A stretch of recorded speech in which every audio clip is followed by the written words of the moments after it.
So today's March 29th, and if those of you remember, I did a series for the month of February called 28 Vegans, where I highlighted some of my favorite vegans. And I wanted to spread some vegan goodness and messages, and that was a lot of fun. But today is special because March 29th is this little girl's birthday. This is Caitlin. She is our middle child, so you know how that goes. She is the middle of 7, and today's her birthday. She's 12 today, and as always, she is one of my favorite vegans and always will be. She's someone who, like myself, was not raised this way, but came to this movement, and she stands up for what she believes in, and she absolutely has enjoyed this. So, Caitlin, hi. First off, happy birthday. Thank you. You're very welcome. So, I'm very proud of you. I think you are a very smart, very talented young lady, and I love your passion that you share with your friends at school. I love that you're not afraid to tell people what you think about your vegan optimism and your new choice in lifestyle. So hats off to you and bravo. So anything fun going on today? We're having a party later. A party later. So weird. Vegans still have parties. We still have food. Lots of food. Do you know what Becky's making for your party? Lasagna. Wait a minute. Vegans are having lasagna. So I actually shared a picture of it the other day, and she's making it again. It's filled with mushrooms and Light Life crumbles and Daiya cheese, and it's incredible. She does a really good job. She makes a lasagna that you could feed to anybody, and they'd have no idea that it was anything other than delicious goodness food that people are used to, right? So, do we do anything? What did you do yesterday? Did we have some fun yesterday? Yeah, we went out for lunch at Zombie Dog. Zombie Dog. So in Zombie Dog, good Lord. In Dayton, Ohio, there's a place called Zombie Dogs. And they started out as a food truck and would show up at local shows and stuff. Now, obviously, Zombie Dog is kind of what you think. It's a gourmet hot dog place. However, they do have veggie dogs and vegan gluten-free buns and options for us, so we went down there to check that out, and we really enjoyed that, so we appreciate that. It's funny when you see places like Zombie Dog coming up with options to provide for vegans. It's coming up more and more and more, and I absolutely love it. Last night we did something that was kind of fun too. We went out and saw How to Train Your Dragon 3. How to Train Your Dragon 3. So we went to Miamisburg Plaza, which is an old historical theater in Miamisburg, Ohio.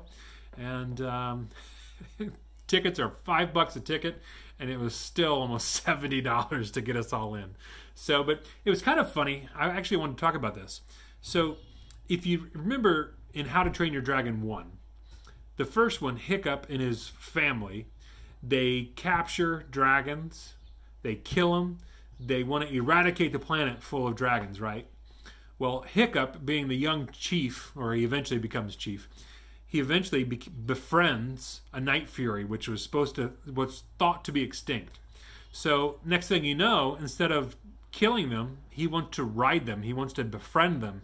And as the story goes along, I swear it's almost along the same journey that a lot of vegans take when they wake up, when you go from eating animals, consuming them, thinking that they are here for us instead of being here with us. And I won't spoil the third one for those who haven't seen it, but it's almost full revelation when you get to the end of it. It's like how much he becomes to respect his Night Fury. And it was kind of cool. So we had a good time with that with everybody. So on this journey, you've got to meet some incredible animals. What have been some of your favorites that you've got to experience? Definitely, I love holding like chickens and pigs and stuff like that, and it's really fun to just hang out with those animals. Have you got to share any of that information with your friends? Yeah, definitely. With Captain and Trucker that we rescued. Yeah.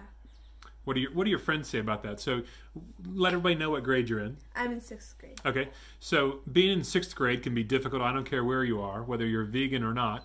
Kids can be a little cruel.